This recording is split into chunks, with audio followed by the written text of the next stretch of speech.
नमस्कार, एक मुलाकात में आपका स्वागत है। मैं हूं आपके साथ रविंद्र सिंह। हर बार की तरह इस बार भी एक शख्सियत हमारे साथ है। उनके लिए सिर्फ इतना कहना चाहेंगे कि उनका नाम ही काफ़ी है। उनका नाम है डॉक्टर प्रभा शंकर शुक्ला जी, जो कि एग्रीकल्चर साइंटिस्ट हैं। और सबसे खास बात यह है कि वो देश के सबसे यंगेस्ट वाइस चांसलर भी रहे। तो उनसे मुखातिब होते हैं, आपको मुखातिब करवाते हैं और जानते हैं कि उनकी ज़िंदगी में क्या क्या चीज़ें मायने रखती हैं। सर, बहुत बहुत स्वागत करते हैं आपका। धन्यवाद। सबसे पहले सर यही जानना चाहेंगे, चूँकि यंगेस्ट वाइस चांसलर के तौर पर भी आपको जाना चाहता है और अभी 15 अगस्त भी निकला है, तो 15 अगस्त पर भी आपकी कई उपलब्धियां रही हैं। लेकिन उससे पहले ज़रा हम आपकी पारिवारिक पृष्ठभूमि को समझना चाहेंगे, ताकि लोगों तक एक संदेश पहुँचे कि एक व्यक्ति जब मेहनत करता है तो किस मुकाम को हासिल कर सकता है। मैं उत्तर प्रदेश के गोंडा जनपद के पांडेपुरवा ग्राम से बिलोंग करता हूँ। प्राइमरी स्कूल से ही मेरा अध्ययन हुआ है मस्करवा के। इंटरमीडिएट जो है हमारा गौर बस्ती से हुआ जी। उसमें मेरे पिताजी स्नातक तक पढ़ाई करके शिक्षण का काम कर रहे थे जी। लेकिन उसके बाद परिवार का कोई भी आदमी बाहर नहीं निकला था।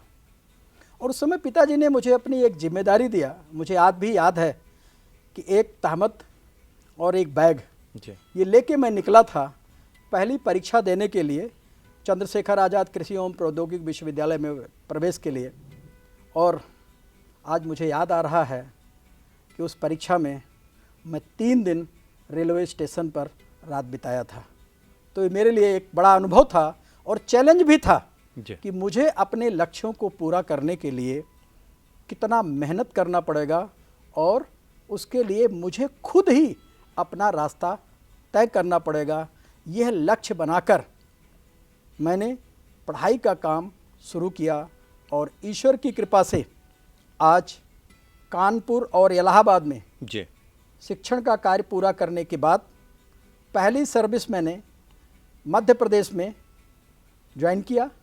लगभग 11 वर्षों तक महात्मा गांधी चित्रकूट ग्रामोदय विश्वविद्यालय चित्रकूट में अपनी सेवाएं देने के बाद मुझे पंत देश के पहले और सबसे बड़े कृषि विश्वविद्यालय गोविंद बल्लभ पंत प्रौद्योगिक विश्वविद्यालय पंतनगर उत्तराखंड में कार्य करने का अवसर मिला। मैंने वहाँ पे 6 साल उत्तराखंड के हिल्स के लोगों के लिए काम किया और उसके बाद फिर मैं, जैसा आपने कहा कि यंगेस्ट कुलपति, तो मैं यंगेस्ट जीएम के रूप में भी पंतनगर सीट्स का काम कर चुका हूँ। क्या बात। और शायद आप उसको अपनी तरफ से जो है वो कर सकते हैं कि मेरा ही कार्यकाल उस जो है कारपोरेशन का एक ऐसा ऐतिहासिक वो है कि जिस कारपोरेशन को मैंने 6 करोड़ रुपए के घाटे में लिया था, वो कारपोरेशन को जब मैं छोड़ा तो 11 करोड़ 92 लाख रुपए की प्रॉफिट में था, जो सामान्यतः ऐसे सरकारी संस्थाओं में कम होता है। जी। लेकिन यहाँ से चूंकि पारिवारिक पृष्ठभूमि की हमने बात की, एक बच्चा जब निकलता है अकेला तो उसके मन में बहुत सारे वहम भी होते हैं, एक डर भी होता है कि क्या वो जो संकल्प ले चुका है, जिस उद्देश्य के लिए वो निकला है, वो उसका पूरा हो पाएगा या नहीं हो पाएगा। जब आप निकले तो जहन में क्या चल रहा था? आपका प्रश्न बहुत ही जायज़ है और मैं भी नहीं जानता था कि जो लक्ष्य मैंने अपने जीवन के लिए तय किया है क्या मैं उसको पूरा कर पाऊंगा। जी। लेकिन जो करने के बाद जो मेरे अनुभव में आया जी। कि आदमी की यदि कर्तव्य निष्ठा, ईमानदारी, सतत प्रयास लक्ष्य प्राप्त करने के लिए जारी रहता है जी। तो मुझे जब भी कभी भय पैदा हुआ तो मुझे लगा कि ईश्वर मेरे साथ खड़ा हुआ है और उसके साथ, उसके विश्वास पर मैं आगे चलता रहा। मुझे याद आ रहा है कि जब मैं ग्रेजुएशन में अपने पिताजी के साथ इलाहाबाद विश्वविद्यालय के एक प्रोफेसर के घर गया था जी। तो पिताजी ने मुझसे पूछा था, बेटा बनना क्या चाहते हो? और मैं नहीं समझता था, उस समय मेरे मुंह से अनायास निकला था कि प्रोफेसर बनना चाहता हूं। और जिस दिन मैं प्रोफेसर के लिए प्रमोट होके 2010 में मैं प्रोफेसर बन गया जी।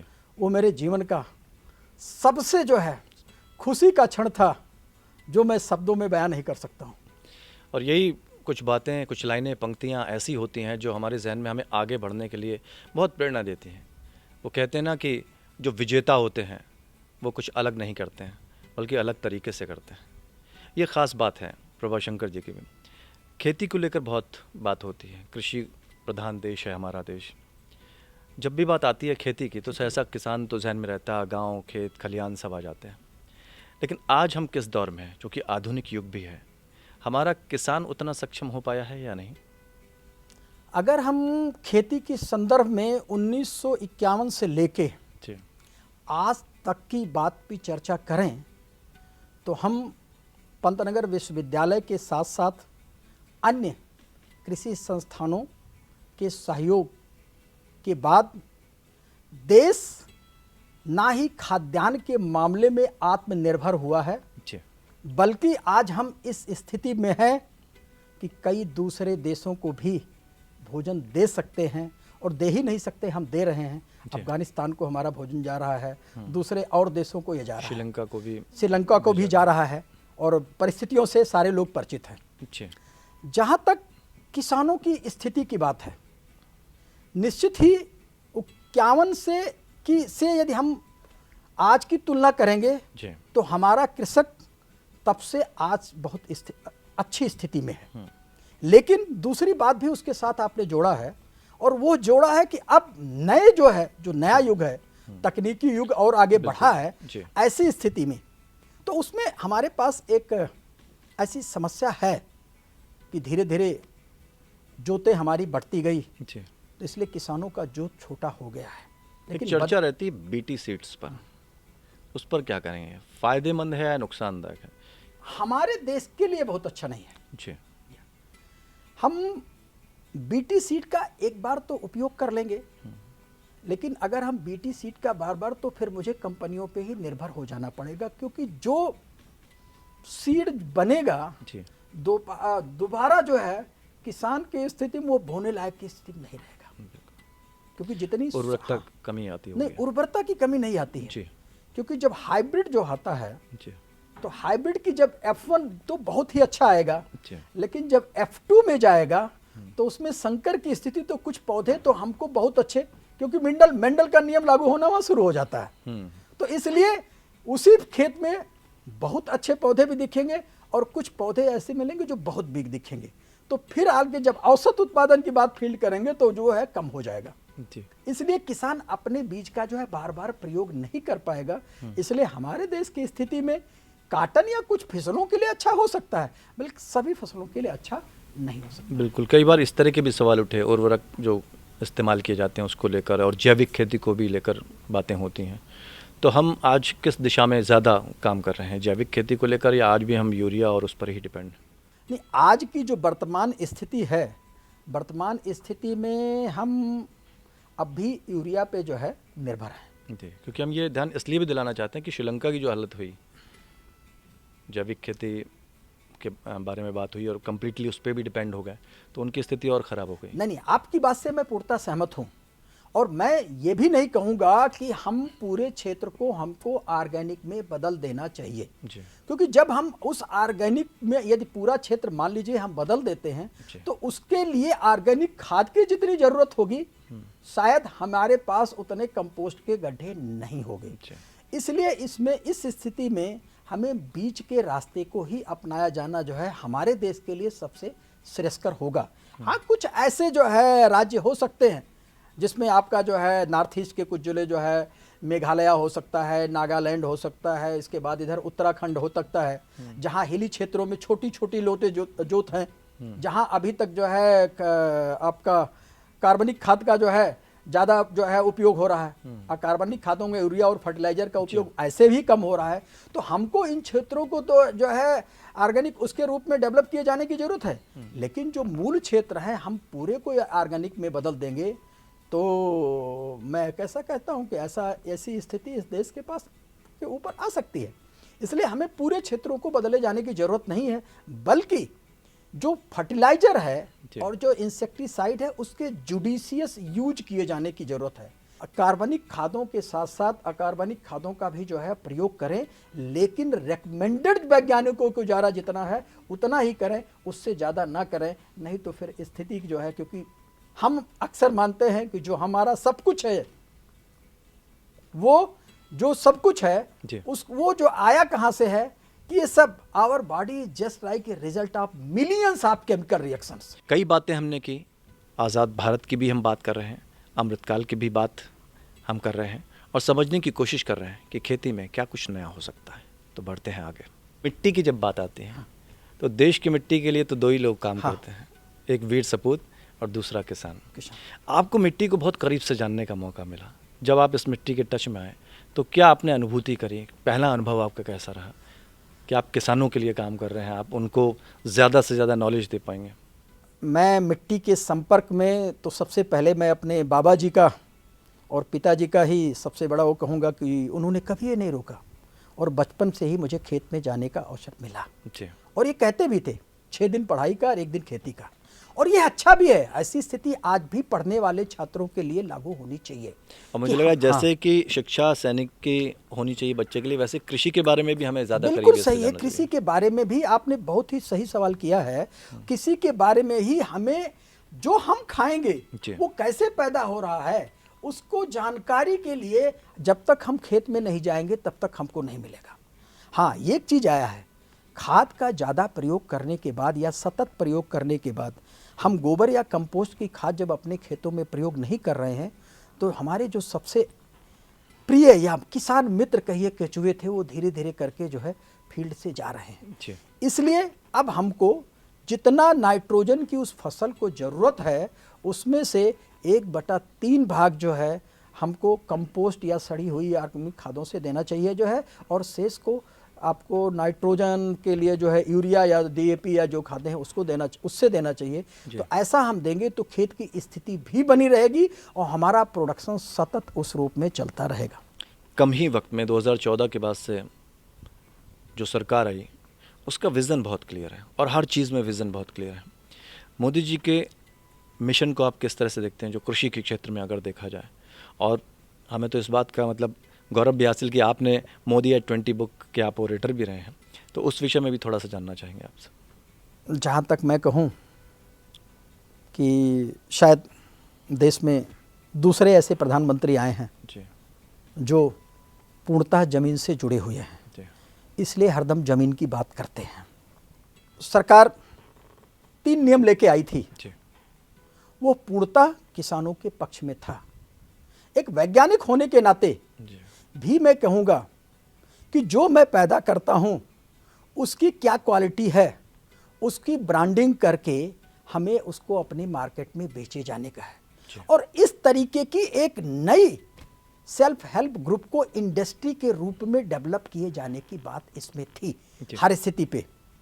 लेकिन कुछ जगह शायद सरकार या तो समझाने में या किसान समझने में स्थिति आई, जिसके कारण से सरकार को इसे वापस लिया जाना पड़ा।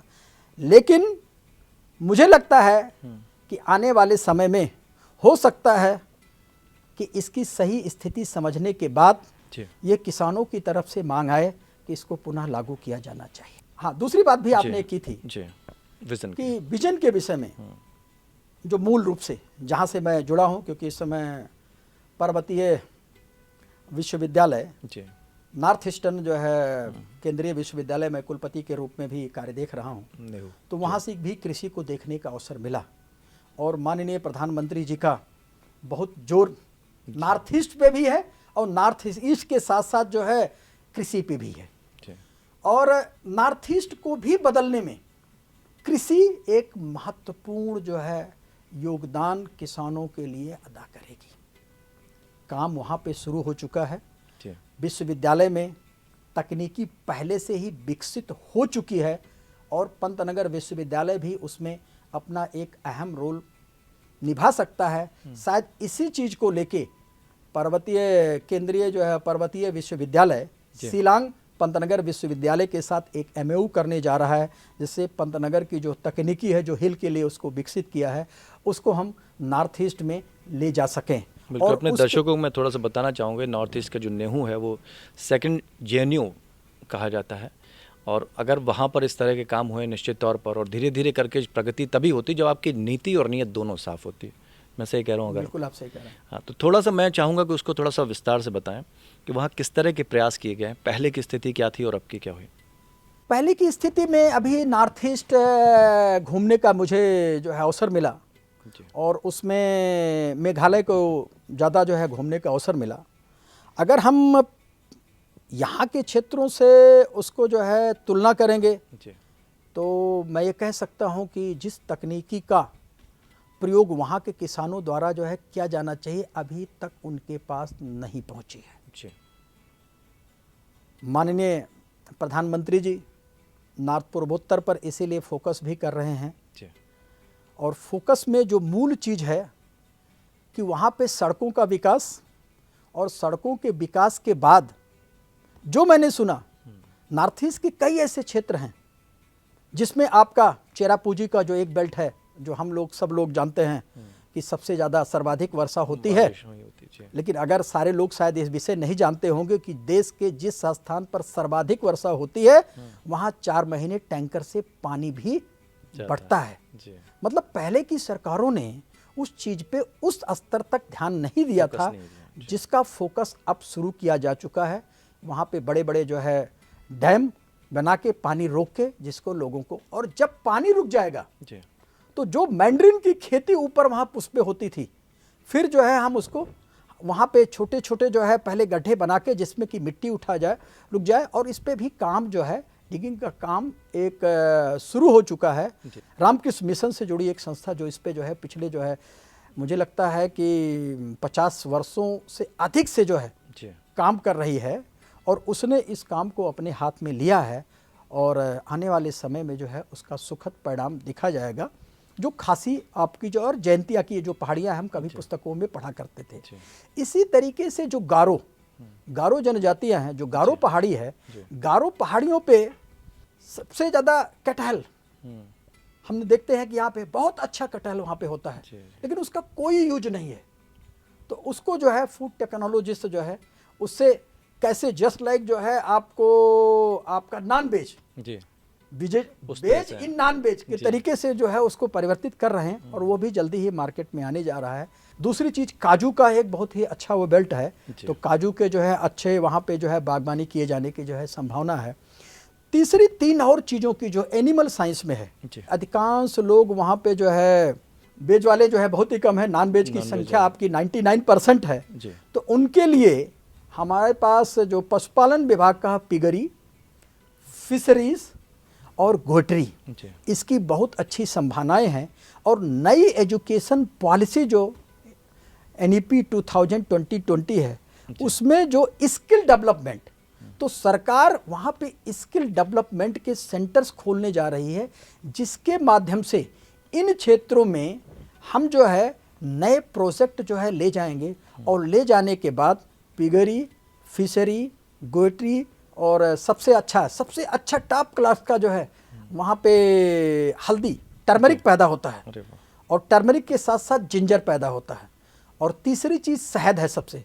तो इन तीनों क्षेत्रों में काम चल रहा है। मुझे लगता है इनको आगे बढ़ने से आने वाले कुछ समय में मेघालय भी ये कह सकेगा कि हमारे लिए जो फूड है, जो भी फूड हम लेते हैं, नॉन वेज फूड लेते हैं, उसके लिए सफिशिएंट फूड मटेरियल मेघालय में उपलब्ध है। हमने मिट्टी की भी बात करी। एक जगत गुरु हैं जो मिट्टी की उर्वरता की बात करते हैं कि उसकी क्वालिटी और बेहतर हो। वो कई देशों का भ्रमण कर रहे हैं, और 75% ऐसे देश हैं जहाँ पर वो, मतलब 100 देशों की बात करी है और कर भी चुके हैं कई देशों का भ्रमण। तो क्या मिट्टी की जो उर्वरता कम हो रही है उसके लेकर भी कोशिशें जारी हैं? हाँ, आपने बहुत ही और समसामयिक जो है प्रश्न खड़ा किया है। मिट्टी आधार है जी। हमारा शास्त्र भी ये कहता है कि इससे ही हम निकले हैं, और अंत में इसमें ही हमको मिल जाना है। और इससे निकलने के बाद जो हमारा फूड मटेरियल है वो भी इस मिट्टी से निकलता है। और मिट्टी में जो 16 आवश्यक पोषक तत्व हैं जो कि पौधे लेते हैं, अगर ये सारे आवश्यक पोषक तत्व नहीं रहेंगे तो निश्चित है जो खेती और जो तकनीकी सारी चीज़ हम विकसित करेंगे जी। और फूड मटेरियल जहाँ से पौधे लेते हैं वो फूड मटेरियल ही अच्छा नहीं रहेगा तो हम उस जिस स्तर तक के उत्पादन पे पहुँच गए हैं वो हमें नहीं प्राप्त हो पाएगा। जी। इसलिए सरकार ने बड़े स्तर पे मिट्टी जांच की बात शुरू की है और मिट्टी जांच से हम ये पता लग पाएंगे कि जिस गांव में जो किसान जिस मिट्टी में खेती कर रहा है उसमें किस तत्व की कमी है।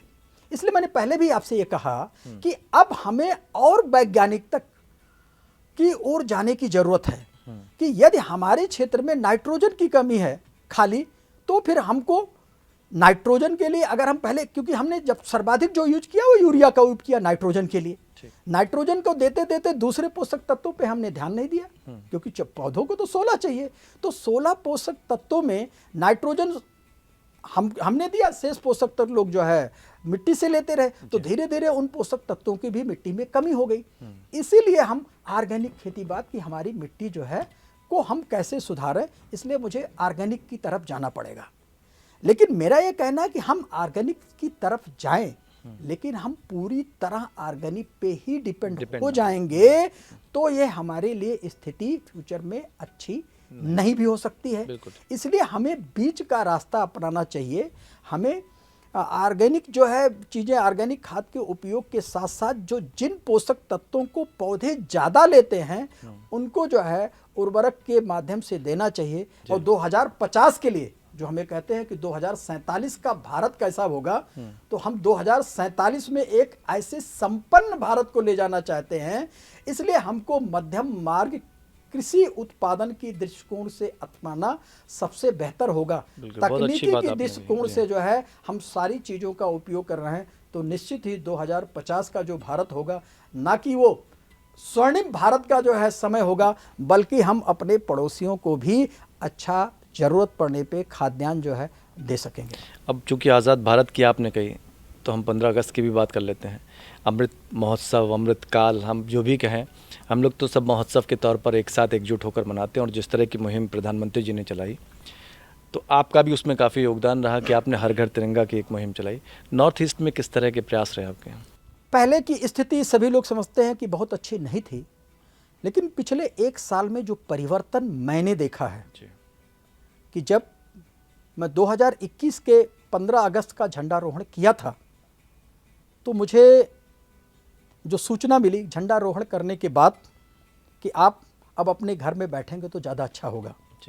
लेकिन देश के आज़ादी के 75वें वर्ष में इस कालखंड में जो एक अमृत काल का कार्य शुरुआत किया गया सरकार के द्वारा, उसमें जो परिवर्तन लोगों में दिखा और हमने साक्षात रूप में पूर्वोत्तर में इस चीज़ को देखा और अपने विश्वविद्यालय में अनुभव किया कि जब तिरंगा यात्रा की बात हमने की, मुझे लगता था कि 500 लोगों से ज़्यादा शायद इस यात्रा में भाग नहीं लेंगे, लेकिन 1000 से ज़्यादा लोगों ने जो है इस तिरंगा यात्रा में भाग लिया, जिससे ये लगता था कि हर व्यक्ति यहाँ का जो है स्वतंत्रता के जो है विषय में जो स्वतंत्रता मिला उस क्षण को जो है जीना चाहता है और अपने अंदर से जो है उस भाव को प्रकट करना चाहता है। एक बात मैं आप और 1 मिनट समय लूँगा और आपको याद दिला सकता हूँ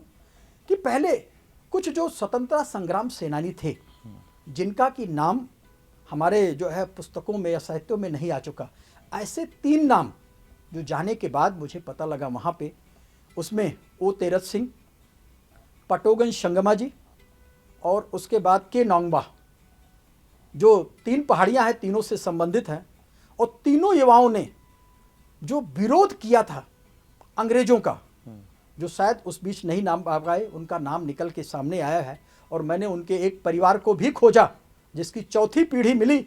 इसलिए 15 अगस्त में ना सिर्फ जो है हमने उनको जो है ससम्मान देते हुए मुख्य अतिथि बनाया बल्कि उनके साथ झंडा फहराया। मुझे लगता है कि शहीदों के प्रति जो है इससे अच्छी जो है श्रद्धांजलि नहीं हो सकती। चलिए, वक्त अब हमसे इजाज़त मांग रहा है, लेकिन चलते चलते आप देश के नाम क्या संदेश देना चाहेंगे युवा पीढ़ी को?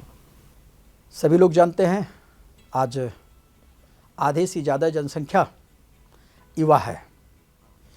अब ये देश युवाओं के हाथ में है 2047 का कौन सा भारत हम बनाना चाहते हैं, उसकी कल्पना लेके अगर हम विज्ञान के क्षेत्र में, कृषि के क्षेत्र में, तकनीकी के क्षेत्र में अपने कौशल के साथ पूर्ण योगदान देंगे, निश्चित ही 2047 का जो भारत होगा, उस समय यह युवा 45 से 55 वर्ष का होगा, वो उस स्थिति का स्वयं अनुभव करेगा।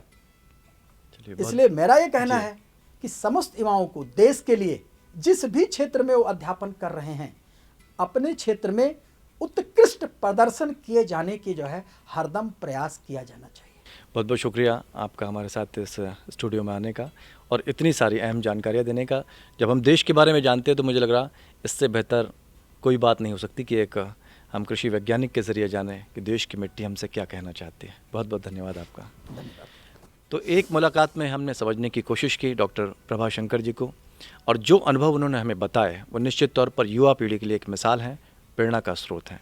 आप भी समझिए कि एक लक्ष्य निर्धारित करिए और उस पर आगे बढ़िए अच्छी नीति और नियत के साथ। फिलहाल इतना ही। नमस्कार।